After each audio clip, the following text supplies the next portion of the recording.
Just 5 more minutes and I can lock up." Ryan Thompson wiped his grease-stained hands on the red shop rag hanging from his back pocket, the same pocket that had held his uncle's tools for 15 years before they became his. The fluorescent lights overhead buzzed like angry wasps, casting harsh shadows across the concrete floor of Morrison Auto Repair. Well, it wasn't Morrison's anymore. It was Thompson's now, though Ryan had never gotten around to changing the faded sign out front. The last customer had picked up their Honda Civic 3 hours ago, but Ryan kept finding reasons to stay. Reorganizing tools that were already organized, checking oil levels in cars that wouldn't be picked up until Monday, sweeping corners that were already clean. Anything to avoid going upstairs to his apartment where the silence waited like a hungry animal. Ryan's hands told the story of his life better than words ever could. Thick calluses marked the spots where wrenches had rubbed for 12 years. Permanent grease stains darkened the creases of his palms, no matter how hard he scrubbed. A scar from his thumb to his wrist remembered the day he'd learned to respect power tools, courtesy of Uncle Pete's patient teaching. These hands had rebuilt engines, changed thousands of oil filters, and held his uncle's trembling fingers during those final weeks when cancer took away everything except Pete's stubborn determination to teach Ryan the business. But these hands had never learned to hold on to love.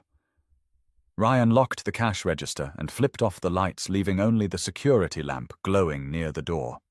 His footsteps echoed as he walked toward the narrow staircase that led to his apartment.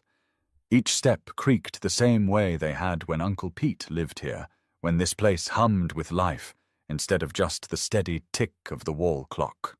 The apartment was exactly what you'd expect from a 30-year-old bachelor who worked 70 hours a week. Mismatched furniture that had come with the place. A kitchen table covered in bills and automotive magazines, a refrigerator decorated with takeout menus, and a single photo of Uncle Pete standing proudly next to a restored 1967 Mustang. Ryan opened the refrigerator and stared at its contents. 3 bottles of beer, leftover Chinese food from Tuesday, a carton of milk that probably expired last week. He grabbed a beer and a frozen dinner, the kind that promised to be ready in 4 minutes and tasted like cardboard mixed with salt. The microwave hummed while Ryan stood at his kitchen window looking down at the empty street. Friday night, 8:15. Across the street, families were settling in for movie nights. Couples were getting dressed for dinner dates. Groups of friends were heading out to bars and restaurants, their laughter floating up through the autumn air. Ryan took a long pull from his beer and tried not to think about Sarah. Sarah Wilson. Sarah Thompson for exactly 18 months. The woman who had walked into his life like sunshine breaking through storm clouds, who had made him believe that maybe a grease monkey from the wrong side of town could have something beautiful. She'd been a teacher at the elementary school down the street. Brought her car in for an oil change on a rainy Tuesday morning, wearing a yellow dress that made her red hair look like fire. Ryan had fallen in love with her laugh before he even knew her name. For 2 years they'd built something that felt real. Sarah would come by the shop after school, sitting on the old couch in the waiting area, while Ryan finished up with customers. She'd grade papers and ask about his day, genuinely interested in stories about Mrs. Chen's ancient Corolla, or the teenager who was saving up to buy his first car. They'd gotten married on a Saturday in October, just a small ceremony at City Hall, with Uncle Pete as the witness. Sarah had worn a simple white dress and carried sunflowers. Ryan had never felt so proud, so complete, so sure that his life was finally heading in the right direction. The divorce papers had arrived on a Tuesday. Ryan found them on the kitchen table when he came upstairs for lunch next to a cup of coffee that was still warm.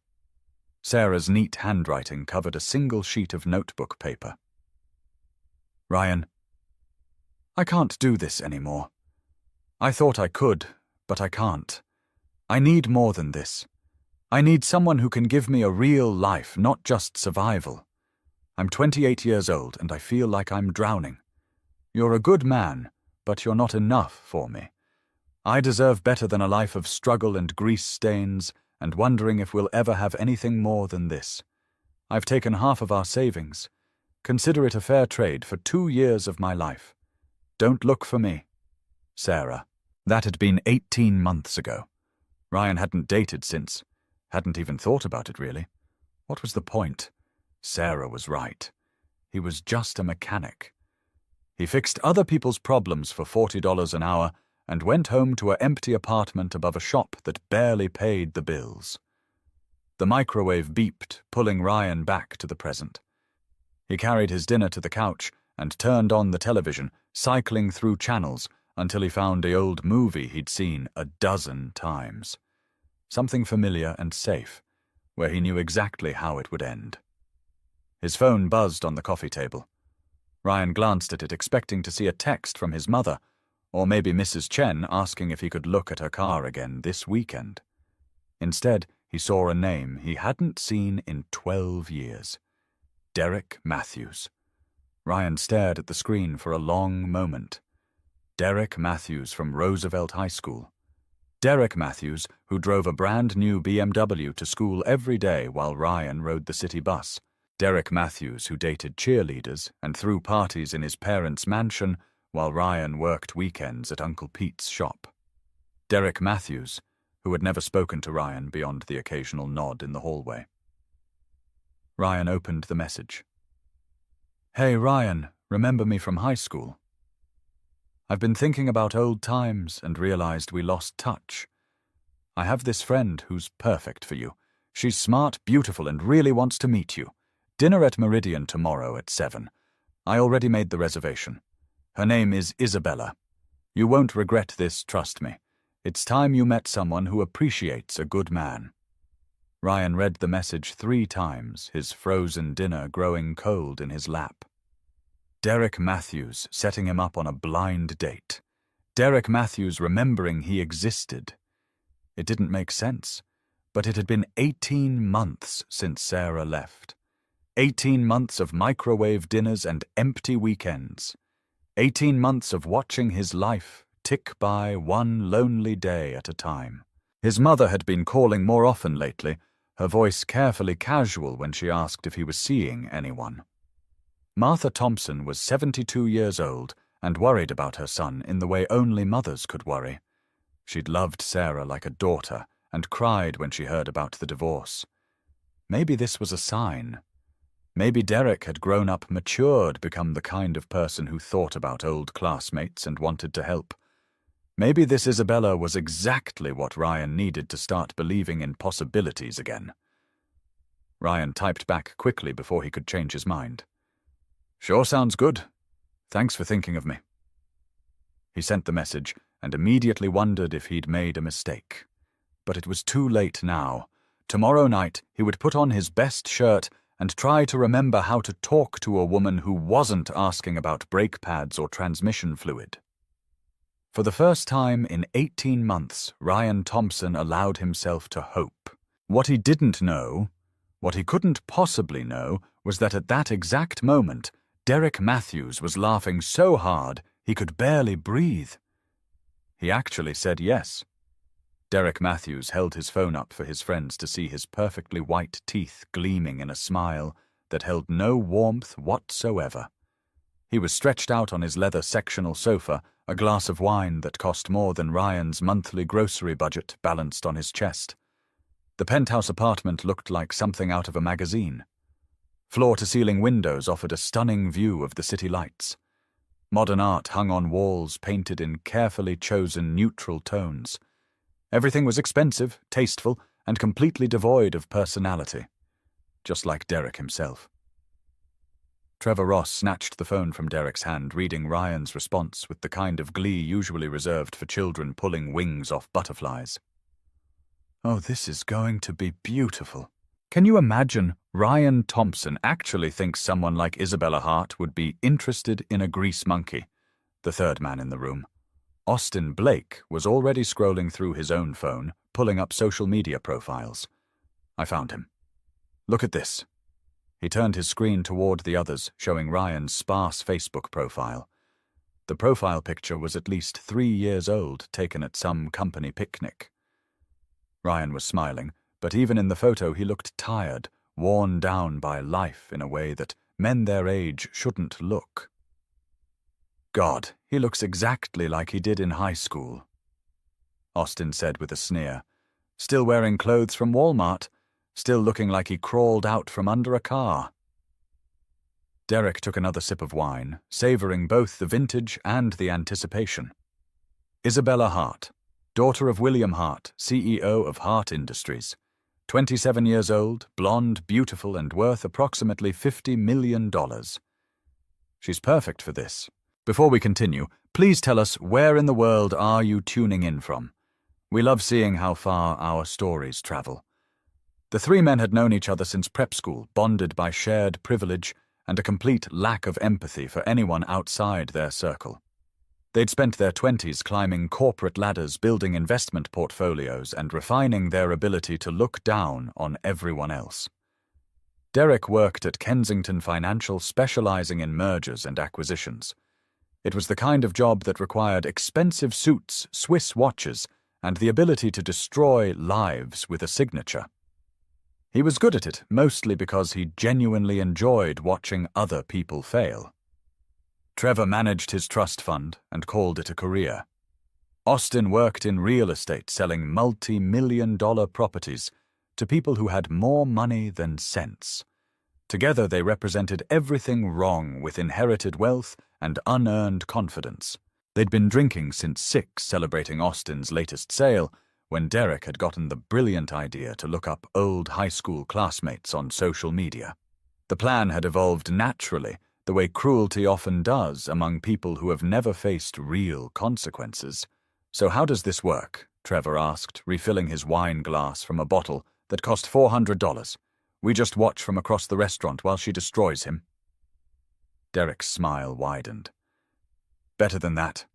I've already talked to Isabella. Well, her assistant anyway, told them I was organizing a charity mixer, wanted to introduce her to some eligible bachelors.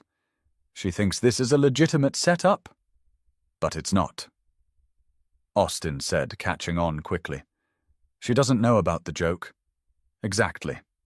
Derek pulled up Isabella's Instagram profile, scrolling through photos of charity galas and business conferences. Look at her. Designer everything, private schools, country club membership. She's never been within 10 feet of someone like Ryan Thompson.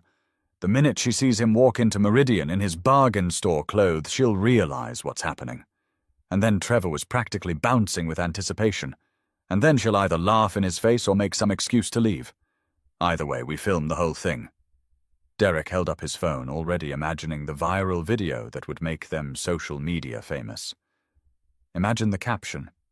Poor mechanic thinks he has a chance with billionaire heiress. Watch what happens next. The cruelty was breathtaking in its casual efficiency. They weren't just planning to humiliate Ryan for their own entertainment. They were planning to destroy him publicly, to turn his hope into a joke that strangers would share and laugh at.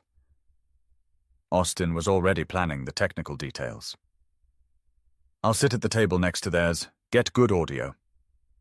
Trevor, you position yourself near the door for the wide shots. Derek can handle the close-ups. What if she doesn't react the way we think Trevor asked? What if she's nice to him? Derek's laugh was cold as winter rain. Isabella Hart. Please, she's society royalty. She dates senators' sons and tech billionaires. Trust me, she'll take one look at Ryan's calloused hands and run screaming back to her daddy's money. They spent another hour planning, working out camera angles and timing. They discussed which social media platforms would give them the most views, how to edit the footage for maximum humiliation, what hashtags would make the video trend. None of them questioned whether they should do this. None of them considered how it might affect Ryan, who was probably lying in bed at that moment, nervous and excited about the possibility of connection. None of them wondered if maybe they'd outgrown the casual cruelty that had made them popular in high school. They were 30 years old, but in their hearts they were still 17.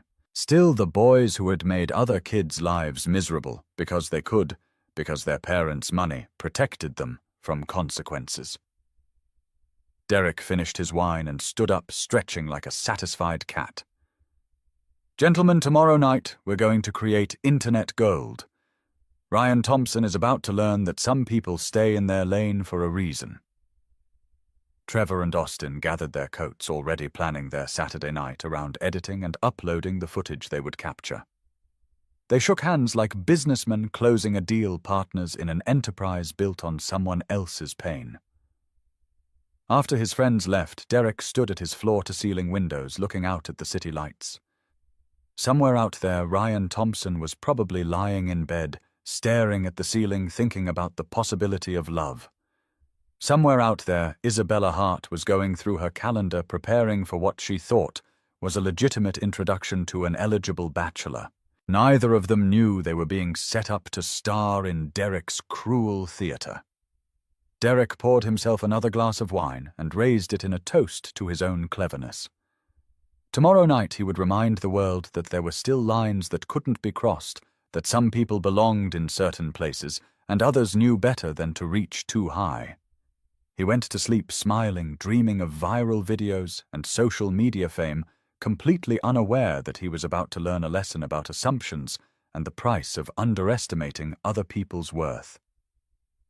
Ryan stared at his reflection in the bathroom mirror, wondering if he could somehow transform himself into the kind of man who belonged at a place called Meridian. The restaurant's website had been a mistake to look at. White tablecloths, crystal chandeliers, entrees. That cost more than Ryan typically spent on groceries in a week. The kind of place where people wore watches that cost more than his truck and talked about wine like it was literature. He'd been standing in front of his closet for 20 minutes trying to figure out what a mechanic wore to dinner with a woman named Isabella.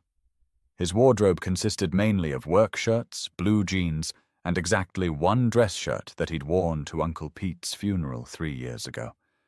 The funeral shirt was clean but wrinkled, and when Ryan held it up to the light, he could see where the moths had been at it. Small holes near the collar, a stain on the cuff that might have been from the reception afterward. This wasn't going to work. Ryan grabbed his keys and drove to the nearest department store, the kind of place where everything was affordable because nothing was particularly good. The men's section smelled like sizing and artificial air freshener. Fluorescent lights made everyone look sickly and pale. He found himself overwhelmed by choices he'd never had to make. What was the difference between a dress shirt and a casual shirt? Were khakis dressy enough, or did he need actual dress pants? Should he buy a tie, and if so, what color went with cream? The saleswoman who approached him was about his mother's age, with kind eyes and sensible shoes. She took one look at his confused expression and immediately understood the situation. "Special occasion?" she asked gently. "Dinner date," Ryan admitted. "Somewhere fancy. I don't really know what I'm doing." She smiled and led him through the store like a patient teacher. They settled on a cream-colored button-down shirt that didn't require dry cleaning. Dark khaki pants that were nicer than his work clothes, but not so formal that he'd feel like he was playing dress-up, and a simple brown belt that almost matched his only good pair of shoes. The total came to $87.32. Ryan's checking account had exactly $412 in it until his next customer payments came in. Spending almost a quarter of his available cash on clothes for one evening felt reckless, but he handed over his debit card anyway. "You look nice," the saleswoman said, as he tried everything on in the fitting room. She's lucky to be having dinner with such a thoughtful man. Ryan hoped she was right. Back home, he hung his new clothes carefully in the closet and spent the rest of the afternoon trying not to think too hard about the evening ahead. He cleaned the apartment even though no one would see it. He organized his tools even though they were already organized. He changed the oil in his truck even though it didn't need changing. At 5 o'clock, he called his mother. Martha Thompson had been a widow for 8 years, living in the same small house where Ryan had grown up. She answered on the second ring the way she always did, as if she'd been waiting by the phone. "Ryan, honey, how are you?" "Good, Mom." "Listen, I wanted to tell you something. I have a date tonight." The silence on the other end stretched just long enough for Ryan to picture his mother's face lighting up with the first hope she'd felt for him since Sarah left. "Oh, Ryan, that's wonderful. Tell me about her. Her name is Isabella. I don't know much about her yet, but she seems nice." "Derek Matthews set us up. Derek from high school." Martha's voice carried a note of surprise. "You two weren't particularly close, were you?" "No, but people change. Maybe he thought we'd be good for each other." Martha was quiet for a moment, and Ryan could almost hear her choosing her words carefully. "Just be yourself, honey. You're a good man with a kind heart. Any woman would be lucky to have you." "Thanks, Mom. I should probably get ready. Call me tomorrow, will you? I want to hear all about it." Ryan promised he would, and hung up the phone feeling both better and worse. Better because his mother's faith in him never wavered, worse because he was terrified of disappointing her again. He showered for the second time that day, scrubbing his hands with the pumice soap he kept for getting grease stains out. His palms were raw by the time he finished, but there were still traces of oil under his fingernails that wouldn't come out. 12 years of working with his hands had left permanent marks that no amount of scrubbing could erase. Getting dressed felt like putting on a costume. The new shirt was stiffer than his usual clothes, the pants a little loose in the waist because he'd been too embarrassed to ask the saleswoman to measure him properly. He looked at himself in the full-length mirror and saw a man trying too hard to be something he wasn't. But maybe that was okay. Maybe sometimes you had to try to be better than you were. Ryan's truck needed 3 tries to start, and the engine made a clicking noise that he'd been meaning to investigate for the past month.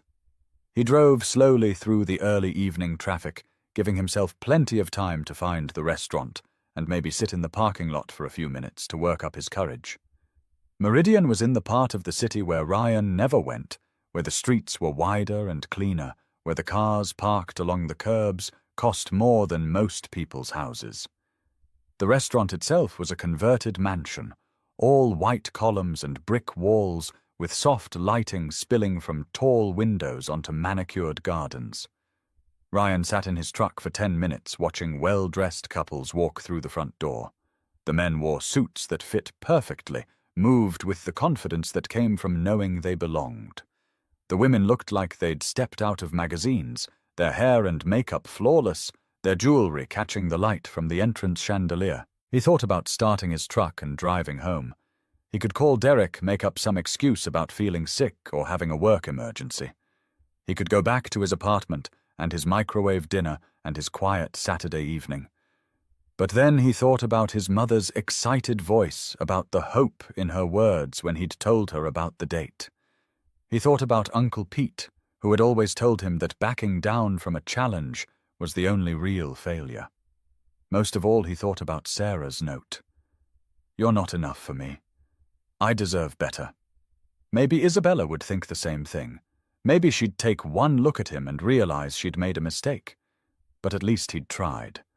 At least he'd been brave enough to walk through that door and find out. Ryan checked his reflection in the rearview mirror one more time, straightened his collar, and got out of the truck. The valet looked surprised when Ryan handed him the keys to a 10-year-old pickup truck, but he was professional enough not to comment. Ryan watched his truck disappear behind the building, hoping it would start when the evening was over. The entrance doors were heavy glass and brass, the kind that whispered expensive with every detail. Ryan pushed them open and stepped into a world he'd only seen in movies. Crystal chandeliers hung from coffered ceilings. Rich carpet muffled the sound of conversation and clinking silverware. The hostess stand was mahogany polished to a mirror shine, staffed by a woman who looked like she could be on television. She glanced up as Ryan approached, and he saw her eyes flicker over his carefully chosen outfit with the kind of assessment that left him feeling transparent. Her smile was professional, but cool, the sort of expression that suggested she'd dealt with people who didn't quite belong before. "Good evening," she said. "Do you have a reservation?" Ryan cleared his throat. Yes, under Matthews. I'm meeting someone named Isabella. The hostess's eyebrows rose almost imperceptibly. Of course. Right this way, please. She led him through the dining room, and Ryan felt every eye in the place tracking his movement. Conversations paused as he passed. He heard whispers that might have been about him or might have been his imagination. The table she led him to was near the center of the room, visible from every angle. 2 place settings, cream napkins folded into perfect triangles, water glasses that sparkled under the chandelier light. "Your server will be right with you," the hostess said. "Miss Hart should be arriving shortly." Ryan sat down carefully, afraid of disturbing the precise arrangement of silverware and plates. He looked around the room and felt his stomach drop as he recognized a familiar face in the corner. Derek Matthews sat at a large table with 2 other men, all of them dressed in expensive suits, all of them watching Ryan with barely contained amusement. Derek raised his wine glass in a mock toast, his smile sharp as a blade. That's when Ryan knew. This wasn't a setup for romance. It was a setup for humiliation. He was the joke, the entertainment, the poor mechanic who'd been foolish enough to think he deserved to be here. He started to stand up, ready to walk out with whatever dignity he had left, when the restaurant doors opened and a woman walked in. Even from across the room, even through his embarrassment and growing anger, Ryan could see that she was beautiful beyond anything he'd imagined. Blonde hair that caught the light, a figure that made every man in the restaurant notice, and a presence that commanded attention without demanding it. She was exactly the kind of woman who would never look twice at someone like him. And she was walking straight toward his table. The entrance doors of Meridian opened like the parting of curtains on a stage, and Isabella Hart stepped into the restaurant's golden light, as if she'd been born to it. She was a vision in red silk, but not the kind of obvious beauty that demanded attention through sheer force. Instead, she possessed an elegance that drew every eye in the room through subtle magnetism. Her blonde hair had been styled in soft waves that moved like water with each step, catching the chandelier light and throwing it back in shimmers of gold and honey. The dress she wore was a masterpiece of understated luxury. Red silk that hugged her figure without being obvious about it, cut with the precision that only came from designers who understood that true sophistication whispered rather than shouted. It fell to just below her knees, revealing legs that seemed to go on forever, before disappearing into heels that probably cost more than Ryan's monthly rent. But what made every person in Meridian pause their conversations wasn't just Isabella's striking beauty. It was the confidence with which she carried herself, the unmistakable bearing of someone who had never questioned her right to enter any room anywhere in the world. She moved like royalty, not through arrogance, but through the quiet certainty that came from a lifetime of knowing she belonged. Diamond earrings caught the light with every turn of her head, simple enough to be tasteful, expensive enough to announce her status to anyone who understood such things. A pearl bracelet on her left wrist was the only other jewelry she wore, but it was enough. On Isabella Hart, anything more would have been gilding the lily. Yet despite all this perfection, all this obvious wealth and breeding, she wasn't alone. The little girl holding her hand was like a miniature version of her mother, dressed in a red silk dress that matched Isabella's perfectly. Sophie Hart had inherited her mother's blonde hair, though hers fell in ringlets that bounced with each step. Her shoes were tiny versions of grown-up heels, and she wore a pearl bracelet that was clearly meant to match her mother's. But where Isabella moved with practiced grace, Sophie bounced with the irrepressible energy of a 3-year-old who found the entire world fascinating. Her wide blue eyes took in every detail of the restaurant's grandeur, from the crystal chandeliers to the elaborate flower arrangements, with the kind of wonder that only children could feel. The contrast between mother and daughter was striking. Isabella's beauty was refined, polished, perfect. Sophie's was pure and unguarded, the kind of natural charm that made everyone she encountered smile involuntarily. The hostess who approached them was the same woman who had looked at Ryan with barely concealed disdain minutes earlier. But her entire demeanor changed when she recognized Isabella Hart. Her spine straightened. Her smile became genuine, and her voice took on a warmth that had been completely absent during Ryan's arrival. "Miss Hart," she said, her tone carrying just the right balance of respect and familiarity. "How wonderful to see you again. We have your table ready." "Thank you, Margaret," Isabella replied, her voice carrying the kind of casual warmth that suggested she remembered everyone's name and cared enough to use it. "I hope you don't mind that I brought Sophie tonight. I know children aren't typically in the dining room during evening service." The hostess Margaret looked briefly uncomfortable. Meridian had strict policies about children in the main dining room after 6 o'clock. It was one of the things that maintained their exclusive atmosphere, the guarantee that conversations would remain sophisticated and uninterrupted by the chaos that children could bring. But Isabella Hart wasn't just any customer. She was the daughter of William Hart, whose company had catered several major events at the restaurant. More than that, she was exactly the kind of patron that Meridian built its reputation on. Sophisticated, wealthy, and influential enough that accommodating her wishes was always good business. Of course not, Margaret said, though her smile was slightly strained. "We're delighted to have both of you this evening." "Wonderful," Isabella said, but there was steel underneath the silk of her voice, a quiet authority that suggested she had expected no other answer. "Sophie comes everywhere with me. Don't you, sweetheart?" Sophie nodded enthusiastically, then looked up at the hostess with the kind of direct gaze that children specialized in. "Your restaurant is very pretty. Do you have chicken nuggets?" Margaret's professional composure wavered slightly at this question, which was probably the first time anyone had asked about chicken nuggets in Meridian's 50-year history. "I'm sure our chef can prepare something appropriate for young Miss Hart." Sophie beamed. "I like it here already." As Margaret began leading them through the dining room toward Ryan's table, every conversation in the restaurant shifted to accommodate their passage. Men looked up from their wine glasses to admire Isabella's elegance. Women assessed her dress, her jewelry, her shoes. With the kind of detailed evaluation that occurred whenever someone truly striking entered their space. But it wasn't just Isabella's beauty that commanded attention. It was the unmistakable aura of wealth and breeding that surrounded her like expensive perfume. Everyone in the restaurant could sense that she belonged to that rarefied class of people who shaped the world rather than being shaped by it. The whispered conversations that followed in their wake weren't cruel as they had been when Ryan entered. Instead, they were speculative, curious about who Isabella Hart was meeting for dinner and why she had brought her daughter to such an unusual setting.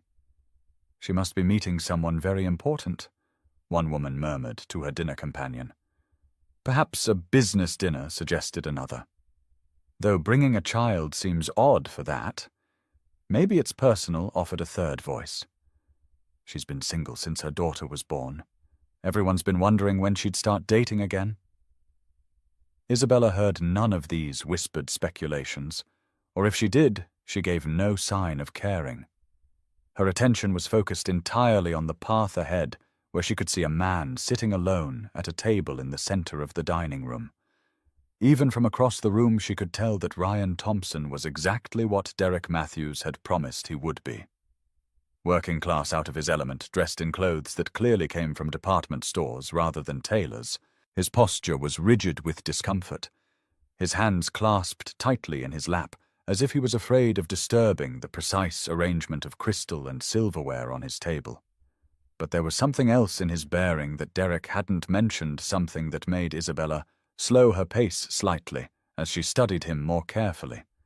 Despite his obvious discomfort, despite the fact that he was clearly in a world where he didn't belong, Ryan Thompson hadn't tried to make himself smaller or invisible. He sat straight in his chair, met the stares of other diners with quiet dignity, and carried himself with the kind of honest pride that came from knowing his own worth, even if others didn't recognize it. Isabella's eyes flicked briefly to the corner table, where Derek Matthews sat with his friends. Phones positioned for optimal recording angles, wine glasses raised in anticipatory celebration. She had dealt with Derek's type her entire life. Men who thought wealth was a substitute for character, who believed that inherited privilege made them superior to people who actually worked for their living. The irony of Derek's cruel plan was that he had no idea who he was actually dealing with. Not just Isabella, whose own opinions about class and worth had been shaped by very different experiences than he assumed, and not just Ryan Thompson, who Derek had dismissed as an easy target for humiliation. Derek Matthews was about to learn that some assumptions could be very expensive mistakes. Sophie, meanwhile, was taking in everything around them with the unfiltered enthusiasm of a 3-year-old who had never learned to hide her emotions. She pointed at the chandeliers, whispered excitedly about the flowers on each table, and waved at other diners who smiled back at her infectious joy. But when she spotted Ryan sitting alone at their destination table, something in her expression shifted. Even at 3 years old, Sophie Hart had inherited her mother's ability to read people quickly and accurately. She saw past Ryan's department store clothes and working man's hands to something that resonated with her young but surprisingly wise heart. "Mummy," she said, tugging on Isabella's hand. "Is that him? Is that the man we're having dinner with?" "Yes, sweetheart," Isabella replied, never taking her eyes off Ryan. "That's Ryan Thompson." Sophie studied Ryan for another moment, taking in his gentle eyes, his patient posture, the way he smiled slightly when he noticed her looking at him. Then, with the kind of instant decision that only children could make, she let go of her mother's hand and ran straight toward him. Her little heels clicked on the marble floor like tiny bells, and every person in the restaurant turned to watch this miniature princess charge across the dining room with complete fearlessness. She reached Ryan's table before Isabella could react, before the hostess could intervene, before anyone could stop her.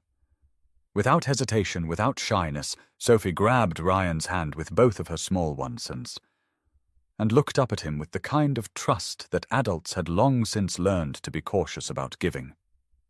"Hi," she said, her voice clear and confident. "I'm Sophie. Mummy said we were meeting someone nice today. Are you nice?"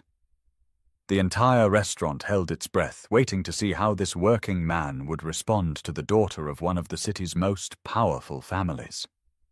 At the corner table, Derek Matthews leaned forward with his phone, certain that this moment would provide exactly the kind of class clash footage that would make his video go viral. But Ryan Thompson didn't hesitate for even a second. He knelt down to Sophie's level, bringing his eyes to the same height as hers, and smiled with the kind of genuine warmth that couldn't be faked or practiced. "I try to be," he said simply. "Are you nice?" "Very nice," Sophie announced with absolute certainty. "Mummy says being nice is the most important thing, more important than money or fancy clothes or anything." "Your mummy sounds very smart," Ryan replied, and when he looked up to meet Isabella's eyes over Sophie's head, she saw something in his expression that made her chest tighten with unexpected emotion. "She is," Sophie said proudly. "She's the smartest in the whole world, and she's really good at business. She has meetings all the time, but she still always has time for me because I'm her favorite person." She leaned in conspiratorially, her voice dropping to what she thought was a whisper, but was actually audible to half the restaurant. "But don't tell anyone. It's a secret." Isabella reached them then, and the moment she had been preparing for during the entire walk across the restaurant finally arrived. She extended her hand to Ryan Thompson, this man who Derek Matthews assumed she would reject without a second thought, and smiled with genuine warmth. "You must be Ryan," she said, her voice carrying just enough of her finishing school training to sound refined without being affected. "I'm Isabella, and I apologize for Sophie's enthusiasm. She doesn't believe in personal space or proper introductions." What Isabella didn't say, what Derek Matthews couldn't possibly have known, was that she had spent the last hour researching Ryan Thompson with the thoroughness of someone who made important business decisions for a living. She knew about his reputation for honest work and fair prices. She knew about the customers whose cars he fixed for free when they couldn't afford to pay. She knew about the community center where he volunteered teaching auto repair skills to teenagers. Most importantly, she knew that Derek Matthews had chosen exactly the wrong person to humiliate and exactly the wrong woman to help him do it. "I like him," Sophie announced to the entire restaurant, her small voice carrying with perfect clarity across the suddenly quiet dining room. "He has kind eyes, and he got down to talk to me properly, instead of just looking down from up there." She gestured vaguely toward the height where most adults existed in her world, then added with the brutal honesty that only 3-year-olds possessed, "Most of the men Mommy meets don't like me very much." The words hung in the air like a confession, and Isabella felt heat rise in her cheeks. It was true, devastatingly so, but she had never expected her daughter to announce it quite so publicly. The men she typically encountered through business or social functions saw Sophie as an inconvenience at best, an obstacle at worst. Ryan was still kneeling at Sophie's eye level, and Isabella watched his expression shift from surprise to something that looked remarkably like anger on her daughter's behalf. "Well, that's their loss," he said firmly, his voice carrying enough conviction that Sophie's face lit up like a Christmas tree. "Any man who doesn't see how lucky your mom is to have you doesn't deserve either one of you." Sophie beamed and threw her arms around Ryan's neck in the kind of spontaneous hug that children gave when they felt completely safe with someone. Over her daughter's shoulder, Isabella saw Derek Matthews lean forward at his corner table, his expression shifting from anticipation to confusion. This wasn't going according to his carefully planned script. The hostess Margaret cleared her throat delicately. "Shall I show you to your table?" Isabella realized they were creating quite a scene, standing in the middle of Meridian's dining room, while every patron watched their interaction with fascination. Sophie was still attached to Ryan like a tiny blonde barnacle, and he seemed perfectly content to let her stay there. "Yes, please," Isabella said. "Sophie, sweetheart, let Ryan stand up so we can sit down." "Do I have to?" Sophie asked, but she released her grip and stepped back. "Can I sit next to him, if Ryan doesn't mind?" Isabella replied, looking at him with a question in her eyes. Ryan straightened his knees, popping slightly from kneeling on the hard floor. "I'd be honored to sit next to Sophie." Margaret led them to the table, which suddenly seemed both too small and too large for this unusual group. Ryan moved to pull out Isabella's chair, a gesture that earned an approving nod from Sophie, who had apparently appointed herself the judge of his manners. "That's good," Sophie informed the restaurant at large. "Mommy says gentlemen always help ladies with their chairs, but most men forget." Ryan helped Sophie into her chair, next boosting her up and adjusting the booster seat that Margaret had quietly provided. His movements were patient and practiced, suggesting he had experience with small children. "Do you have kids?" Sophie asked with her characteristic directness. "No, but I have several customers who bring their children to the shop while I work on their cars. I've learned that little people deserve the same respect as big people." Sophie nodded approvingly. "See, Mommy. He gets it." Isabella settled into her own chair, acutely aware of the attention their table was receiving from the rest of the restaurant. Some diners were frankly staring, fascinated by the unusual sight of the Hart Industries heiress having dinner with a man who clearly didn't belong to their social circle. Others were more discreet, stealing glances, while pretending to focus on their own conversations. At Derek's table in the corner, she could see phones positioned for optimal recording angles, 3 men leaning forward with barely contained excitement, waiting for the moment when she would reveal the cruel punchline they expected. Isabella had spent her entire adult life dealing with men who underestimated her intelligence, who assumed that blonde hair and a famous last name meant she could be easily manipulated. Derek Matthews was about to learn exactly how wrong those assumptions could be, but first she needed to be honest with Ryan Thompson about what was really happening here. "Ryan," she began, folding her hands on the table and meeting his eyes directly. I need to be completely honest with you about this evening. Ryan's expression didn't change, but she saw his shoulders tense slightly. He was preparing himself for disappointment, for the rejection he had probably expected from the moment he walked into Meridian. Derek Matthews contacted me last week. Isabella continued, her voice calm and clear. He told me he was setting up what he called an encounter. He wanted me to come here, meet you, and essentially humiliate you for his entertainment and that of his friends. She nodded toward Derek's table, where 3 men were now leaning forward with obvious interest, phones ready to capture whatever was about to unfold. They planned to film the whole thing and post it on social media. The idea was that I would take one look at you, realize you weren't from my social class, and reject you in the most cruel way possible. Ryan's face flushed deep red, and Isabella saw his hands clench into fists on the table. The humiliation was written clearly across his features, but underneath it she saw something else. Anger not at her, but at the situation itself. "So why are you telling me this?" he asked, his voice tight but controlled. "Why not just do what he wanted? Because Derek Matthews is an idiot who doesn't know nearly as much about me as he thinks he does." Isabella replied, her own anger beginning to show through her composed exterior. "He assumed that because I'm the daughter of a CEO, because I wear expensive clothes and attend charity functions, I would naturally find you beneath me and enjoy making you feel small." She leaned forward slightly, her eyes never leaving Ryan's face. He was wrong about everything. Sophie, who had been listening to this exchange with the intense focus that children brought to adult conversations they didn't quite understand, suddenly spoke up. "Are those the mean men?" she asked, pointing directly at Derek's table. "The ones who wanted to hurt Ryan's feelings?" "Yes, sweetheart," Isabella said softly. "Those are the mean men." Sophie studied Derek's table for a moment with the serious expression she wore when she was thinking hard about something. Then she turned back to Ryan with a look of fierce determination. "Don't worry," she said, patting his hand with her tiny one. "Mommy won't let them be mean to you. She's very good at making mean people sorry."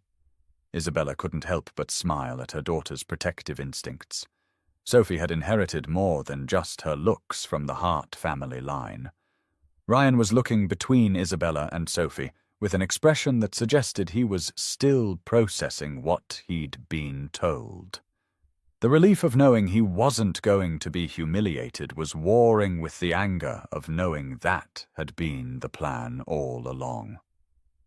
"I don't understand," he said slowly. "If you knew this was supposed to be a cruel prank, why did you come? Why not just tell Derek to get lost?" "Several reasons," Isabella replied. "First, I was curious about the man Derek had chosen as his target. I did some research on you, Ryan Thompson. I know about Morrison's auto repair, about how you took over your uncle's business and kept all his employees, even though downsizing would have been more profitable. I know about your reputation for honest work and fair prices. I know how you fixed Mrs. Chen's car for free when you found out she was choosing between paying you and buying groceries." Ryan's eyebrows rose. "How did you find all that out?" "I have my methods," Isabella said with a slight smile. "The point is, Derek chose you because he thought you'd be an easy target for humiliation. What he didn't realize is that he was actually introducing me to exactly the kind of man I've been hoping to meet." "Really?" The word came out softer than Ryan had intended, carrying more hope than he'd meant to reveal. "Really," Isabella confirmed. "Ryan, I get asked out constantly by men who see my last name and think dollar signs. Men who drive cars that cost more than most people's houses and say all the right things but treat service staff like they're invisible and see my daughter as an inconvenience to be managed." "That's true," Sophie chimed in. "There was this one man, what was his name again?" "Mommy Brad Kensington," Isabella said with obvious distaste. "Right," Sophie turned to Ryan with the air of someone sharing important intelligence. "He said children should be seen and not heard, so I told him that was stupid and that he shouldn't be seen or heard either." Ryan couldn't help but laugh at Sophie's matter-of-fact delivery. You told him that? Yep, Sophie said proudly. Mommy said it wasn't polite, but Grandpa said it was accurate. Isabella's smile was both proud and slightly embarrassed. Sophie is very protective of her opinions about people. She's also remarkably good at reading character. Like how she knew you were nice right away. Sophie said to Ryan. I can always tell. The mean ones look at me like I'm a problem. The nice ones look at me like I'm a person. Her simple wisdom hit Ryan harder than any complex explanation could have. This 3-year-old had articulated something profound about human nature, with the clarity that only children possessed. You sound like a very smart judge of character, he told Sophie. I am, she agreed without false modesty. And I like you. You're not fake like the other ones. From across the restaurant, Derek's voice carried over the ambient noise, sharp with frustration. What the hell is taking so long? She was supposed to shut this down by now. Isabella's expression hardened as she glanced toward Derek's table. Those men think they understand how the world works, she said quietly. They think wealth automatically creates superiority, that accidents of birth determine worth. They're about to learn that some assumptions can be very expensive mistakes. Ryan found himself studying Isabella's face, seeing past the obvious beauty to the intelligence and strength underneath. This wasn't the shallow materialistic woman Derek had expected her to be. This was someone with depth, complexity, and apparently a protective streak when it came to people she cared about. And somehow, impossibly, she seemed to be including him in that category. So what happens now? Ryan asked. When we leave here, I mean. They're obviously going to say things, post things online, probably. Let them try, Isabella said with quiet confidence. Derek Matthews has no idea who he's actually dealing with. Neither do his friends. She reached across the table and covered Ryan's hand with hers, the gesture simple but electric. They planned this evening to teach you a lesson about staying in your place, she said softly. Instead, I think they're about to learn a very different lesson entirely.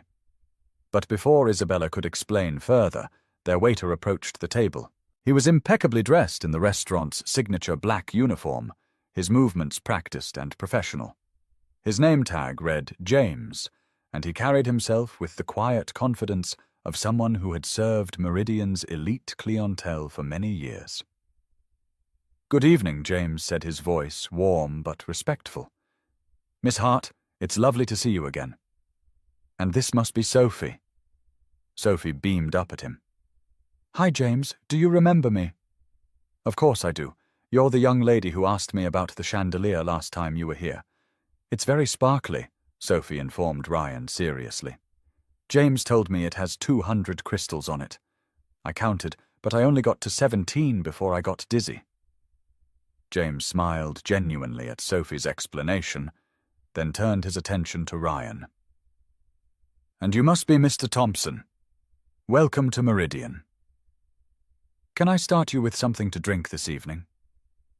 Ryan glanced at the wine list that James offered, and his heart sank. The cheapest bottle cost more than he typically spent on groceries for 2 weeks. He was about to ask for water when Isabella smoothly intervened. We'll have the Domaine Chandon, Isabella said. The 2018 vintage if you have it available. And Sophie will have her usual sparkling apple cider in a champagne flute. Of course, James replied. And would you like to hear about tonight's specials? As James described dishes with names Ryan couldn't pronounce and ingredients he'd never heard of, Ryan found himself studying Isabella more carefully. She listened to the specials with genuine interest, asked intelligent questions about preparation methods, and seemed completely at ease in this world of white tablecloths and crystal glasses. But there was something else underneath her polished exterior. A warmth and authenticity that Derek Matthews had completely missed in his calculations. When James finished describing the specials, Isabella turned to Ryan. What sounds good to you? And please don't worry about the prices. This is my treat. I can't let you pay for dinner, Ryan protested, though the relief in his voice was obvious. Yes, you can, Sophie said matter-of-factly. Mommy always pays when she invites people. It's good manners. Isabella smiled at her daughter's confident assertion. Sophie's right. I invited you, so I'm buying. Besides, Derek was planning to pay for this evening as part of his little show. The least I can do is make sure his credit card actually gets some use. How do you know Derek will pay? Ryan asked. Because I'm about to text him and tell him that if he doesn't pick up the bill for this dinner, along with a generous tip for James, I'll make some phone calls that will ensure his investment firm loses several very important clients. She pulled out her phone and began typing with swift efficiency. Men like Derek think wealth is just about having money. They don't understand that real wealth is about having influence, and influence means knowing which phone calls to make when someone needs to be taught a lesson. As Isabella sent her message, Ryan watched Derek's table from the corner of his eye. He saw Derek check his phone, saw his expression shift from confident amusement to something approaching panic as he read Isabella's text. Derek immediately began typing back, his fingers moving frantically across his phone screen. Within moments, Isabella's phone chimed with his response. "Let's see what Derek has to say," Isabella murmured, opening his message. She read it silently, then looked up at Ryan with a smile that was both beautiful and slightly predatory. "He says he'd be delighted to cover our evening and that he hopes we have a lovely time." Sophie clapped her hands together. Does that mean the mean men can't be mean anymore? It means they're starting to understand that being mean has consequences. Isabella replied, reaching over to smooth Sophie's hair. Especially when you're mean to people I care about. The casual way she said it, the implication that she already cared about Ryan after knowing him for less than an hour, made something warm unfurl in his chest. When was the last time someone had stood up for him? When had anyone ever used their influence to protect him instead of diminish him? James returned with their drinks, the champagne properly chilled and poured with ceremony. Sophie's apple cider presented in a crystal flute that made her giggle with delight. After they ordered their meals, the conversation began to flow more naturally. "Tell me about your business," Isabella said, settling back in her chair. "How long have you been running Morrison's? 3 years since Uncle Pete died," Ryan replied. "He owned it for 22 years before that. I grew up in that shop, learning everything from him. He always said that honest work and fair prices would build a reputation worth having." "That's exactly the kind of philosophy my father started with," Isabella said thoughtfully. "He always told me that your reputation is the only thing you truly own. Everything else can be taken away." "What does your father do?" Ryan asked. Then immediately felt foolish. Everyone in the city knew who William Hart was. "He runs Hart Industries," Sophie answered before her mother could respond. "He builds big buildings and helps people with money stuff, and he gives lots of money to help sick kids get better." Isabella smiled at her daughter's simplified but accurate description. "My father started Hart Industries 35 years ago with $1,000 he borrowed from his own uncle. He was the son of a maintenance worker at a downtown office building. Every night after school, he'd go to work with his father, learning how buildings worked from the ground up." Ryan's eyebrows rose. "I didn't know that. The articles I've read about Hart Industries always focus on the business empire, not the background." "That's intentional," Isabella said. "In business, people often respect you more if they think you were born into success rather than built it yourself. It's easier to intimidate competitors if they think wealth and power come naturally to you." "But that's not true," Sophie added. "Grandpa says money doesn't make people good or bad. People make money good or bad." "Your grandfather sounds very wise," Ryan said. "He is. He also said that people who work with their hands build the world that everyone else gets to live in." Sophie looked directly at Ryan as she said this, her young face serious. "Grandpa would like you." The sincerity in Sophie's voice, the matter-of-fact way she delivered what was clearly a carefully remembered lesson from her grandfather, made Ryan feel something he hadn't experienced in years. Acceptance.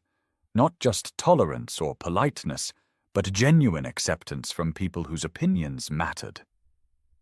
"Does your father know you're here tonight?" Ryan asked Isabella. Does he know about Derek's plan? Isabella's smile turned mysterious. My father knows everything that's important. Let's just say that Derek Matthews may find Monday morning at work very interesting. Their meals arrived then, beautifully presented dishes that looked more like art than food. Sophie had insisted on the chicken tender, specially prepared by the chef, while Isabella and Ryan had ordered fish that came with sauces Ryan couldn't identify, but tasted better than anything he'd ever eaten. As they ate, the conversation continued to flow with surprising ease. Isabella talked about growing up in her father's shadow, about learning business principles at the dinner table, about the pressure and privilege that came with the Hart name. People assume that having money makes everything easy, she said, cutting her fish into precise bites. And in many ways it does. I've never worried about paying bills or finding a job, but it also means that everyone wants something from you. Every friendship, every relationship becomes complicated by questions of motivation. How do you know who's genuine? Ryan asked. You learn to read people quickly, Isabella replied. You develop instincts about who sees you as a person versus who sees you as a bank account or a business opportunity. And you treasure the people who treat you normally, who aren't impressed by your last name or intimidated by your money. Like Ryan, Sophie announced. He didn't even know who we were when I hugged him. He just thought I was a nice little girl. That's because you are a nice little girl, Ryan said seriously. Probably the nicest I've ever met. Sophie beamed at the compliment, then launched into an elaborate story about her preschool teacher and a classroom hamster named Mr. Whiskers. As she talked, gesturing enthusiastically with her small hands, Ryan found himself completely charmed by her unfiltered joy and enthusiasm. Isabella watched Ryan's interaction with her daughter with growing amazement. Most of the men she encountered tolerated Sophie, at best treated her like an obstacle to be managed, while they pursued Isabella's attention and money. But Ryan was genuinely engaged with Sophie, listening to her stories with the same attention he'd given to Isabella's business discussions. She's not usually this talkative with strangers, Isabella said softly, while Sophie paused to take a drink of her sparkling cider. I don't think she sees me as a stranger, Ryan replied, watching Sophie arrange her vegetables into what appeared to be a garden on her plate. Children are good judges of character. They don't have all the filters that adults develop. That's true, Isabella agreed. Sophie has never warmed up to anyone this quickly. Usually it takes weeks for her to feel comfortable enough to chatter like this. Maybe it's because I'm not trying to impress her, Ryan said thoughtfully. I'm not trying to win her approval so I can get closer to you. I just think she's a remarkable little person who deserves to be heard. The simple honesty of his statement hit Isabella harder than any practiced charm could have. This was exactly what had been missing from every other relationship she'd attempted since Sophie was born. Men who saw her daughter as a person rather than a complication. As if sensing the importance of the moment, Sophie looked up from her vegetable garden and studied both adults with the intense focus she reserved for important decisions. Are you going to be friends? She asked directly. Because I think you should be friends. You both smile with your eyes when you talk to each other. Isabella felt heat rise in her cheeks. Her 3-year-old daughter had apparently inherited the Hart family ability to read people and situations with uncomfortable accuracy. I'd like to be friends, Ryan said, simply looking at Isabella rather than Sophie. If Isabella would like that too. I would, Isabella replied, her voice softer than she'd intended. I really would. Good, Sophie said with satisfaction. Now can we order dessert? James said they have chocolate cake that's taller than me. As James presented the dessert menu with elaborate descriptions of artistic confections, Ryan found himself relaxing in a way he hadn't experienced since before Sarah left. The conversation flowed naturally, moving from serious topics to shared laughter as Sophie provided running commentary on everything around them. Isabella was nothing like the shallow, materialistic woman Derek had expected her to be. She was intelligent, thoughtful, and surprisingly down-to-earth, despite her obvious sophistication. More importantly, she treated him like an equal rather than a curiosity or a charity case. The chocolate cake, when it arrived, was indeed taller than Sophie and decorated with spun sugar that looked like art. Sophie's eyes widened to cartoon proportions as James set it in front of her. "That's the most beautiful cake in the whole world," she breathed, then looked up at Ryan with complete seriousness. "You have to help me eat it. It's too important for one person." As they shared dessert, Isabella found herself studying Ryan's face in the candlelight. His hands, calloused and permanently stained from years of honest work, were gentle as he helped Sophie navigate her enormous slice of cake. His laugh was genuine when Sophie got chocolate frosting on her nose. His attention to her daughter never felt forced or calculated. This was what she'd been searching for without knowing it. Not another wealthy bachelor with impeccable credentials and empty charm, but a man who saw her daughter as a blessing rather than a burden, who valued character over connections, who treated service staff with respect and didn't need to name-drop or show off to feel important. Derek Matthews, in his cruel attempt to humiliate a decent man, had accidentally introduced Isabella to exactly the kind of person she'd hoped to find. As the evening wound down and James brought the check, Isabella discreetly handled the payment, while Sophie dozed in her chair, exhausted by excitement and chocolate. Ryan started to protest again, but Isabella silenced him with a look. "This was my choice," she said firmly. "Derek planned to pay for a humiliation. Instead, he got to pay for one of the most enjoyable evenings I've had in years." "So what happens now?" Ryan asked the same question he'd posed earlier, but with a different tone. Hope had replaced resignation in his voice. "Now," Isabella said, gathering her purse and gently waking Sophie, "we exchange phone numbers and plan to see each other again. Soon." "Tomorrow?" Sophie asked, instantly alert despite her previous drowsiness. "Let's start with a phone call." Isabella laughed. "But yes, very soon." As they prepared to leave, Isabella glanced toward Derek's table in the corner. The three men were slumped in their chairs like deflated balloons, their phones put away, their expressions ranging from confused to worried. Derek's evening of cruel entertainment had become his own expensive lesson in underestimating people, and based on the text messages Isabella had been receiving from her father during dinner, Derek's education was just beginning. But that was a problem for Monday morning. Tonight was about new beginnings, unexpected connections, and the discovery that sometimes the people who try to hurt you end up giving you exactly what you needed most. As they walked toward the restaurant exit, Sophie, holding both Ryan's hand and Isabella, realized that Derek Matthews had no idea what he'd actually accomplished tonight. He'd set out to humiliate a good man, and instead had introduced that man to the family who would change his life forever. The valet brought Ryan's truck around, and Isabella watched his face carefully as he tipped the young man and helped them into the vehicle. There was no embarrassment about his 10-year-old pickup, no apology for the manual windows or the small tear in the passenger seat. This was who he was, and he wasn't ashamed of it. As Ryan drove them to Isabella's car, Sophie chatted excitedly from the middle of the bench seat about their evening. She'd had chocolate cake taller than herself, met a nice man who listened to her stories, and spent an evening in a restaurant with chandeliers that sparkled like diamonds. For Sophie, it had been a perfect night. For Isabella, it had been a revelation.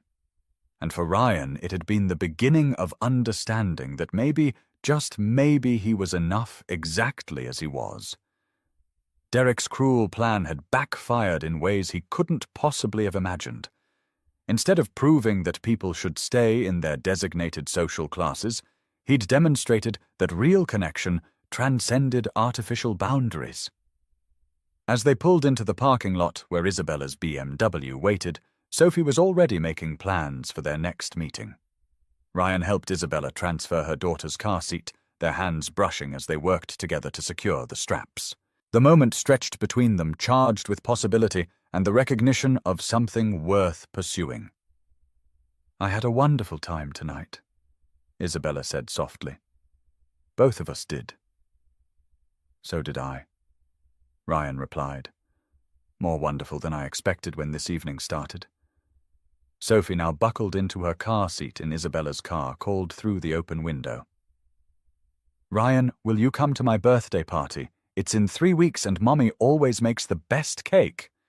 If your mummy invites me, I'd be honored to come, Ryan said, making Sophie squeal with delight. Consider yourself invited, Isabella said, her smile warm and genuine. And Ryan, thank you for being exactly who you are. Don't ever let anyone make you feel like that's not enough. As Isabella drove away with Sophie waving enthusiastically from the back seat, Ryan stood in the parking lot and watched their tail lights disappear into the night. His phone buzzed with a new text message. It was from Isabella. Thank you for a perfect evening. Call me tomorrow. Ryan saved her number in his phone and typed back. Wild horses couldn't stop me. As he drove home through the quiet city streets, Ryan reflected on how completely his life had changed in the span of a single evening.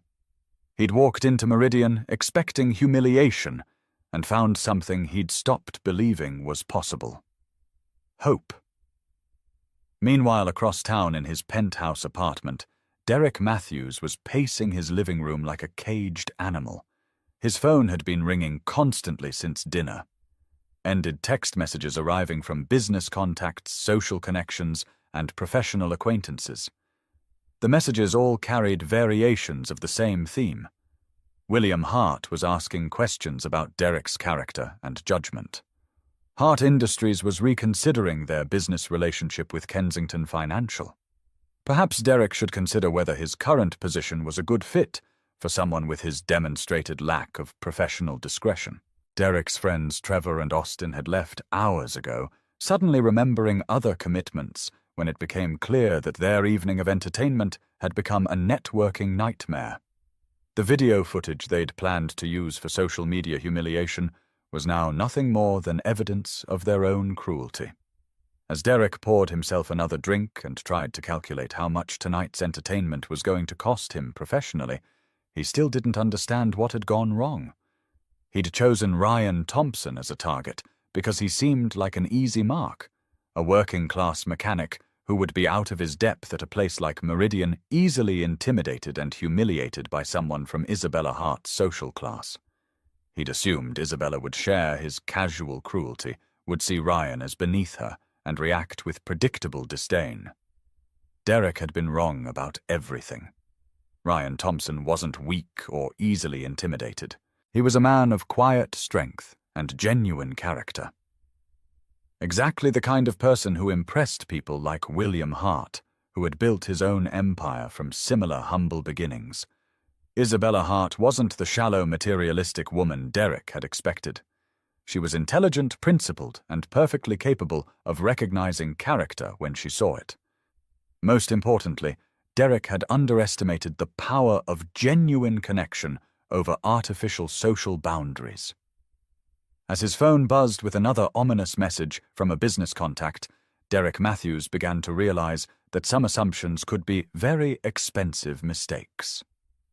Sunday morning arrived with autumn sunshine streaming through the windows of Ryan's apartment. For the first time in 18 months, he woke up with something to look forward to. Isabella had said to call her today, and Sophie had extracted a promise that he'd come to her birthday party.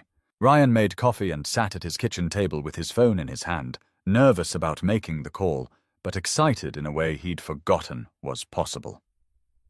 At exactly 10 o'clock, he dialed Isabella's number. She answered on the second ring. Good morning, Ryan. I was hoping you'd call early. Sophie's been asking about you since she woke up. Good morning, Isabella. How did she sleep after all that chocolate cake like a rock? But she dreamed about chandeliers and chocolate cake taller than buildings. She wants to know if you'd like to come to the park with us this afternoon. Nothing fancy, just the playground and maybe ice cream. I'd love that, Ryan said, meaning every word. That afternoon, Ryan found himself pushing Sophie on the swings at Riverside Park, while Isabella sat on a nearby bench, watching them with a smile that made his chest feel tight with happiness. Sophie had insisted that Ryan needed to see how high she could swing, and she provided running commentary on her aerial achievements. "Look how high I'm going," she called out, her blonde curls streaming behind her like ribbons. "I'm almost flying." "You are flying," Ryan called back. "You're the best flyer I've ever seen." Isabella watched this interaction with growing amazement. Sophie had accepted Ryan into their lives with the instant trust that children reserved for people they felt truly safe with. And Ryan responded to Sophie's enthusiasm with genuine enjoyment rather than adult tolerance. When Sophie finally tired of swinging and demanded ice cream, they walked to the vendor cart near the pond. Ryan insisted on paying this time, despite Isabella's protests counting out exact change for 3 ice cream bars, with the careful attention of someone who knew the value of every dollar. As they sat on a bench eating their ice cream, Sophie between them with chocolate dripping down her chin, Isabella felt something she hadn't experienced since Sophie was born. Contentment. Not the careful satisfaction of a successful business deal or the polite pleasure of social obligations, but the deep, warm contentment of being exactly where she belonged, with exactly the right people. "Ryan," she said, as Sophie ran off to chase ducks by the pond, "I need you to understand something." He turned to look at her, his expression attentive and slightly concerned. "Last night at dinner, Sophie said you were nice because you got down to her level to talk to her, but that's not the only reason she likes you." "What do you mean?" Isabella watched her daughter bend down to examine something fascinating in the grass. Sophie has never had a father figure in her life. Her biological father left before she was born, and every man I've dated since then has seen her as an obstacle to overcome rather than a person to appreciate. Ryan was quiet, listening with the same focused attention he'd given to Sophie's stories the night before. "Sophie doesn't remember life without me, but she knows something's missing. She sees her friends with their fathers and asks me why she doesn't have one. I've always told her that our family is complete with just the 2 of us, that we don't need anyone else to be happy. But watching her with you yesterday, seeing how naturally you interact with her, I realized I might have been wrong about that." Isabella's voice grew softer. "I wasn't looking for a father for Sophie when I agreed to meet you. I was curious about the man Derek had chosen to humiliate, and I wanted to turn his cruel plan against him. But watching you 2 together, seeing how happy you make her just by treating her like she matters," she paused, gathering her courage for what she wanted to say next. "I think Sophie's been waiting for someone like you without even knowing it. And honestly, so have I." Ryan felt his throat tighten with emotion. "Isabella, I need you to know that I don't see Sophie as something to tolerate or work around. She's remarkable. She's funny and smart and honest in ways that most adults have forgotten how to be. Spending time with both of you yesterday was the best evening I've had in years." He watched Sophie squat down to examine a particularly interesting leaf, her small face scrunched in concentration. "I lost my wife 18 months ago. She left because she said I wasn't enough, that I couldn't give her the life she deserved. For 1.5 years, I believed that. I thought maybe I was just meant to be alone, that someone like me didn't deserve a family. But watching Sophie yesterday, listening to her laugh, having her trust me enough to hold my hand and share her stories, it reminded me that maybe I do have something to offer. Maybe being enough isn't about money or status. Maybe it's about showing up, being present, caring about the people in your life." Isabella reached over and took his hand. "Ryan Thompson, you are more than enough. You're exactly what Sophie and I have been missing without knowing it." Sophie chose that moment to run back to them. Her cheeks flushed with excitement and her hands cupped around something precious. "Look what I've found," she announced, opening her palms to reveal a smooth, heart-shaped stone. "It's a treasure, and I found it while you 2 were talking about important things." She looked between them with the knowing expression that children sometimes wore when they understood more than adults gave them credit for. "Are you going to be my friend forever, Ryan?" she asked with the directness that only 3-year-olds could manage. If that's what you want, Ryan said seriously, I'd like that very much. It is what I want, Sophie declared. And Mummy wants it too. She gets happy eyes when she talks about you. Isabella laughed, embarrassed but pleased by her daughter's observation. Happy eyes, very happy eyes, Sophie confirmed. Like when you look at me, but different. More like when you look at chocolate cake. Both adults burst into laughter at Sophie's comparison, and the little girl beamed with pride at making them happy. As the afternoon wore on, they walked around the park, Sophie running ahead to investigate every interesting tree, flower, and squirrel, while Ryan and Isabella talked about everything and nothing. The conversation flowed with the same easy naturalness they'd discovered the night before, but now it was deepened by honesty and the recognition of genuine connection. As the sun began to set, painting the sky in shades of pink and gold, they found themselves back at the bench where they'd eaten ice cream hours earlier. Sophie had finally worn herself out and was curled up between them, her head on Isabella's lap and her legs across Ryan's knees, fast asleep, despite the outdoor setting. She trusts you completely, Isabella said softly, smoothing Sophie's hair. She's never fallen asleep like this around anyone except me. Ryan looked down at Sophie's peaceful face, her small hand still clutching the heart-shaped stone she'd found. I can't remember the last time I felt this. Content, he said quietly. Like everything in the world was exactly as it should be. Isabella studied his profile in the golden evening light. This man who had been chosen as a target for cruelty had instead become the answer to prayers she hadn't known she was praying. Monday morning would bring the real world back to them.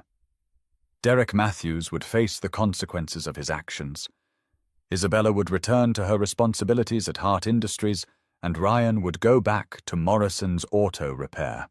But for now, in this moment, they were exactly where they belonged. Monday morning arrived like a storm front, and Derek Matthews was about to discover that some lessons came with a very high price. Derek's alarm clock had been ringing for 5 minutes before he finally rolled over and turned it off. His head was pounding from too much wine and too little sleep, and his mouth tasted like regret mixed with expensive alcohol. He'd spent most of Sunday fielding phone calls from increasingly nervous business associates, all of them asking careful questions about his judgment and professional discretion. By evening, the pattern had become clear. William Hart was asking questions, and when William Hart asked questions about someone's character, smart people paid attention. Derek forced himself out of bed and into the shower, trying to wash away the growing certainty that Friday night's entertainment was going to cost him more than the dinner bill. As the hot water pounded against his back, he tried to figure out how to explain to his boss that a practical joke had somehow turned into a professional nightmare. The commute to Kensington Financial took Derek through the heart of downtown, past glass towers that housed the city's most powerful companies. Hart Industries occupied an entire building near the financial district, its logo visible from Derek's office window, as a daily reminder of the kind of success that demanded respect. Derek had always been proud of his corner office, his expensive suits, his reputation as someone who got things done without worrying too much about whose feelings got hurt in the process. Today, those things felt fragile, as if they could disappear with a phone call from the wrong person. At exactly 9 o'clock, Derek's assistant knocked on his office door with the kind of expression that suggested she'd rather be anywhere else. "There's Matthews, Mr. Kensington would like to see you in his office immediately." Richard Kensington was the founder and CEO of Kensington Financial, a man who had built his investment firm from nothing and had very strong opinions about what kind of behavior reflected well on his company. He was also Derek, suddenly remembered with growing alarm, a long-time golf partner of William Hart. Derek straightened his tie and walked down the hallway to the executive suite, his footsteps echoing on marble floors that suddenly seemed less impressive and more ominous. Kensington's office was a study in understated power. Rich wood paneling, leather-bound books, awards, and photographs documenting 30 years of financial success. Kensington himself sat behind a desk that could have been an aircraft carrier, his expression unreadable but definitely not friendly. "Sit down," Derek Kensington said without preamble. "We need to talk." Derek sat trying to project confidence, while his stomach churned with anxiety. "I had an interesting conversation this morning with William Hart," Kensington continued. "He was asking about your character, your judgment, your fitness to represent this company in professional settings." The words hit Derek like physical blows. William Hart had been asking questions about him personally. This wasn't just about business relationships or investment deals. This was about his reputation, his career, his future. "He seemed particularly interested in your activities last Friday evening," Kensington went on. "Something about a restaurant, a practical joke, an attempt to humiliate someone for entertainment purposes." Derek opened his mouth to defend himself, to explain that it had just been harmless fun, that no one had actually been hurt. But the words died in his throat when he saw the expression on Kensington's face. "Derek, in the 30 years I've been running this company, I've learned that character matters more than credentials. Our clients trust us with their money, their futures, their legacies. They need to believe that the people representing Kensington Financial are individuals of integrity and sound judgment." Kensington stood up and walked to the window overlooking the financial district. "In all that time, I've never had William Hart call me to express concerns about one of my employees' personal conduct. William Hart is one of the most respected businessmen in this city. When he questions someone's character, people listen." The older man turned back to face Derek, his expression grave. "Effective immediately. You're on administrative leave pending a full review of your conduct and your fitness to continue representing this company. Security will escort you to your office to collect your personal belongings." Derek felt the world tilt beneath his feet. Administrative leave was corporate speak for career suicide. Once word got out that Kensington Financial had suspended him pending a character review, no other investment firm in the city would touch him. "Mr. Kensington, I can explain. It was just a joke. Nobody actually got hurt. Derek, the problem isn't what you did. The problem is that you thought it was appropriate to do it. That tells me everything I need to know about your judgment and your character." Kensington pressed a button on his phone. "Security, please escort Mr. Matthews to his office, and then off the premises." As Derek was walked through the office by 2 security guards past colleagues who suddenly became very interested in their computer screens, he finally understood what Isabella had meant when she'd talked about influence and phone calls. Derek Matthews had learned that some entertainment was too expensive to afford. Meanwhile, across town at Morrison's Auto Repair, Ryan was discovering that his life was about to change in ways he'd never imagined. He was underneath a Honda Civic wrestling with a stubborn oil filter when he heard the shop's bell chime, indicating someone had entered. Ryan called out from under the car, his voice slightly muffled by the engine above him. "Be right with you. Just finishing up here." "Take your time," a voice replied. "I'm in no hurry." There was something familiar about the voice, but Ryan couldn't place it until he rolled out from under the Honda and found himself looking up at a man in an expensive suit who somehow managed to make even the garage setting look comfortable rather than out of place. William Hart stood in the middle of Morrison's Auto Repair like he belonged there, his hands clasped behind his back as he examined the neat organization of tools, the clean work areas, the pride that showed in every detail of Ryan's shop. "Mr. Hart," Ryan said quickly, wiping his hands on a rag and standing up. "This is unexpected. Is there something wrong with your car?" William smiled, and Ryan saw where Isabella had gotten her warmth. "Not with my car, no. I wanted to meet the man who made such an impression on my daughter and granddaughter this weekend." Ryan felt heat rise in his cheeks. "They're remarkable people, sir. I enjoyed spending time with them very much. So I understand. William walked slowly around the garage, his experienced eyes taking in the quality of Ryan's work, the respect he showed for his tools, the obvious care he took with his customers' property. Isabella told me about Derek Matthews' little plan to humiliate you. She also told me how you handled yourself throughout the evening. Ryan wasn't sure how to respond to that, so he remained quiet, letting William Hart set the pace of the conversation. Do you know anything about my background, Ryan? Not much beyond the fact that you built Hart Industries into something impressive. William stopped next to Uncle Pete's old workbench, running his fingers along the worn wooden surface. My father was a maintenance supervisor in a downtown office building. Every day after school, I'd go to work with him, learning how buildings worked from the foundation up.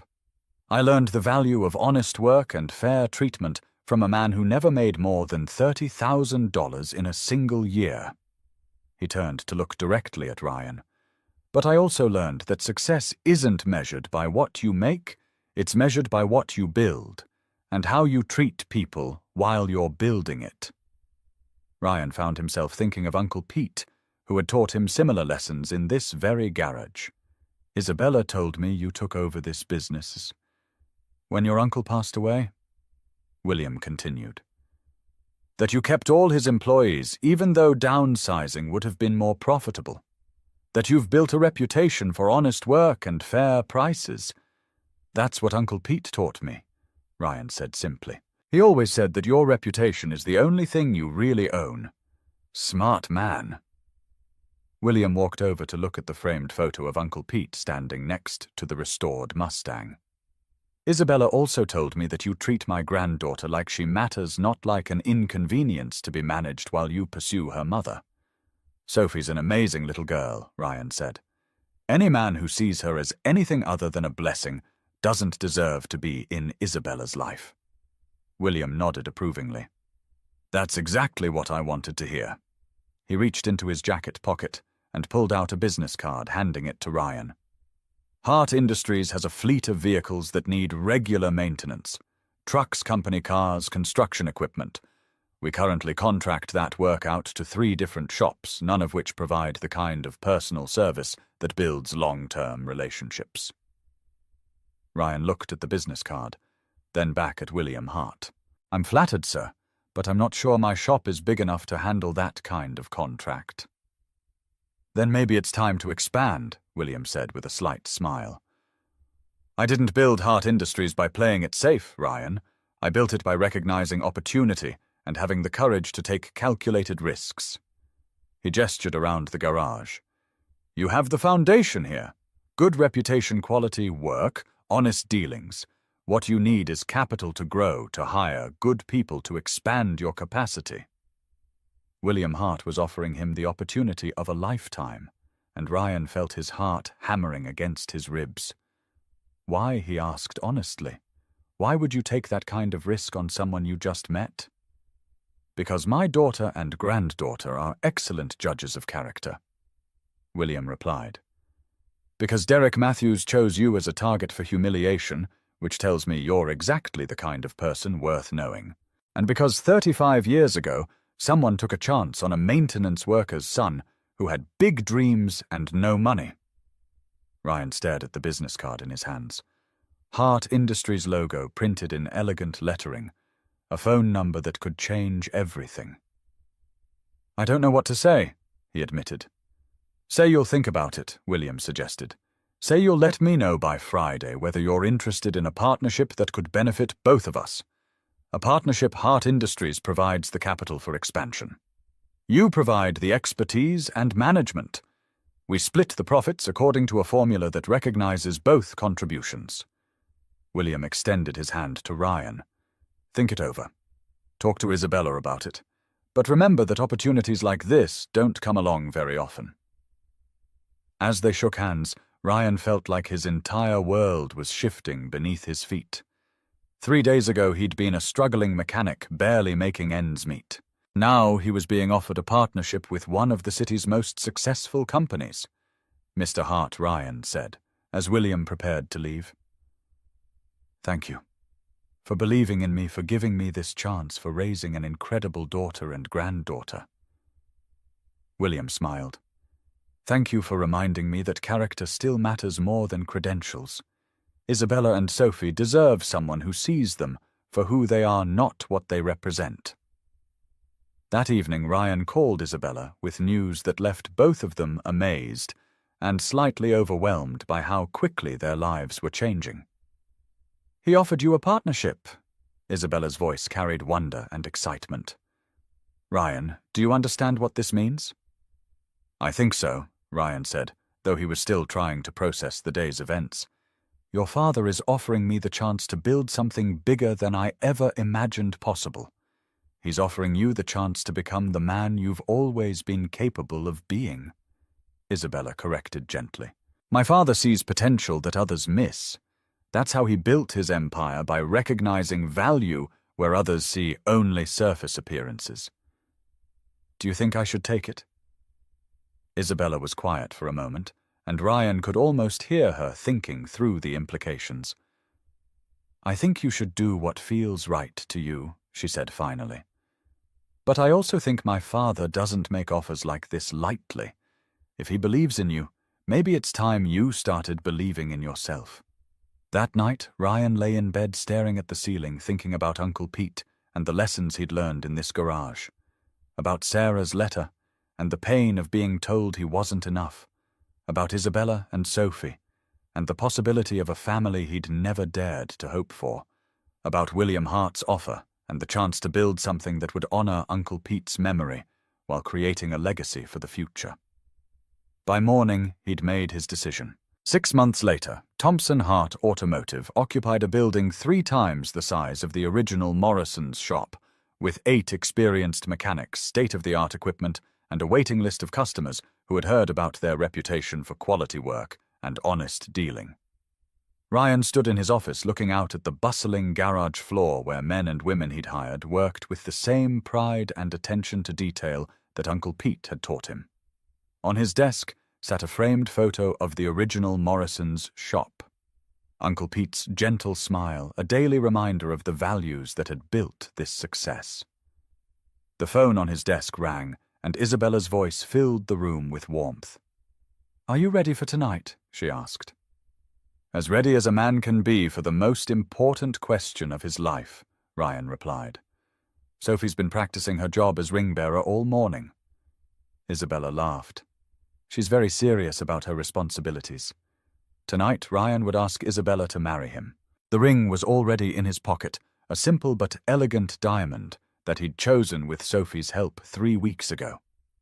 They'd spent an hour at the jewelry store while Sophie examined every ring with the focused attention of a professional consultant. That one she'd finally announced, pointing to the ring that had immediately caught Ryan's eye as well. It's perfect for Mummy because it's beautiful, but not too fancy. She doesn't like fancy things that much.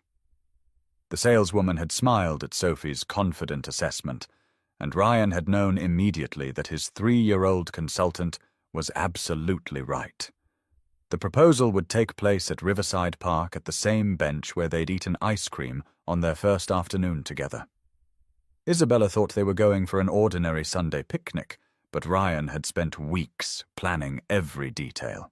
Sophie was in charge of bringing the heart-shaped stone she'd found that first day, which she'd been carrying in her pocket like a talisman ever since. William Hart would be hiding behind a tree with a camera ready to capture the moment when his daughter realized what was happening. The past 6 months had transformed all their lives in ways none of them could have anticipated. Thompson Hart Automotive was thriving beyond Ryan's wildest dreams.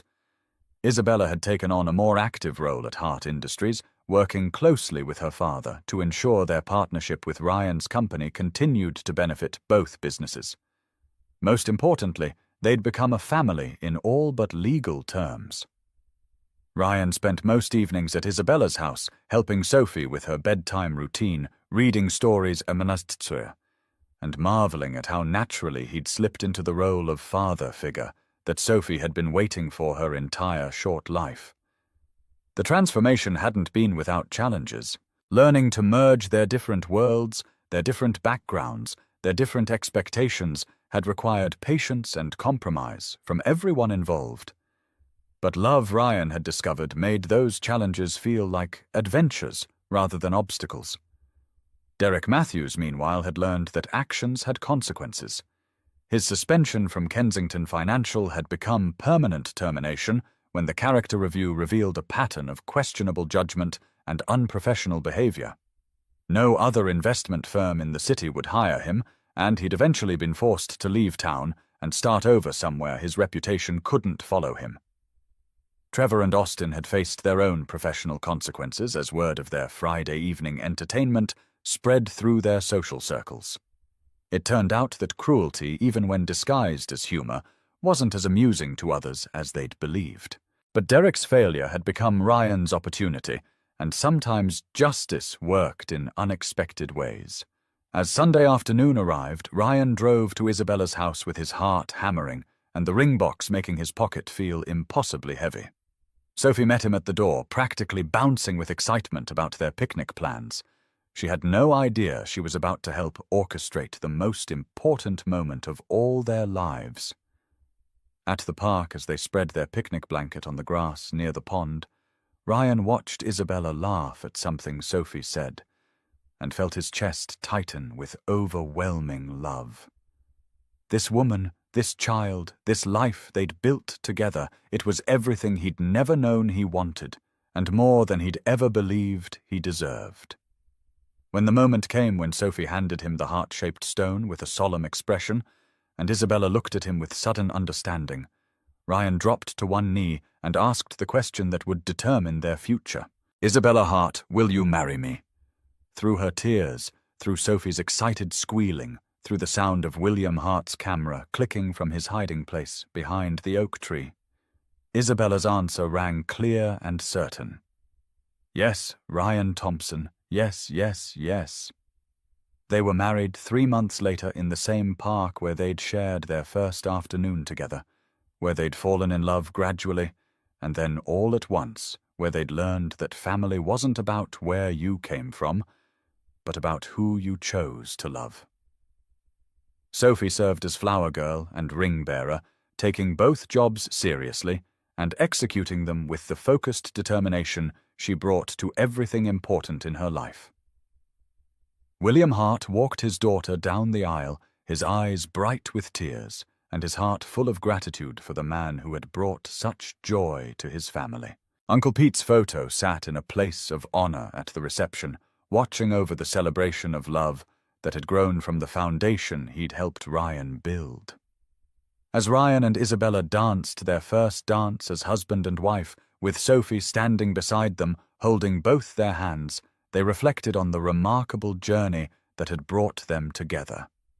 Derek Matthews had meant to prove that some people should know their place, that social boundaries were walls that couldn't be crossed. Instead, he'd demonstrated that real love transcended artificial barriers, that character mattered more than credentials, and that sometimes the most beautiful stories grew from the most unlikely beginnings.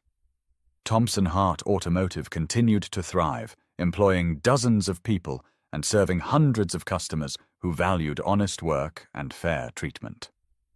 Isabella took on greater responsibilities at Hart Industries, while Ryan built his business with the same values Uncle Pete had taught him. Most importantly, Sophie Thompson now had the father she'd been waiting for her entire life, a man who saw her not as an obligation or an obstacle, but as the remarkable little person she'd always been. Some stories end with justice. Others end with love. The best ones, like this one, end with both. Friends, if this story touched your heart the way it touched mine, if it reminded you that kindness still matters and that love can bloom in the most unexpected places, please don't just listen and forget. Hit that like button to show your support for stories that restore faith in humanity.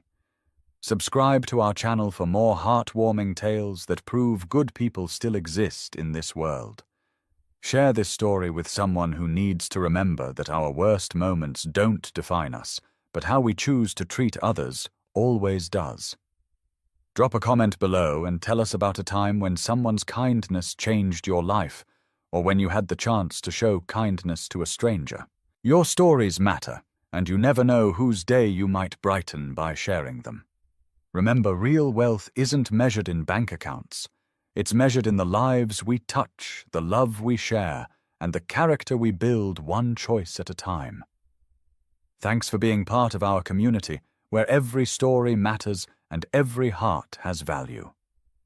Until next time, keep believing in the power of unexpected kindness and second chance.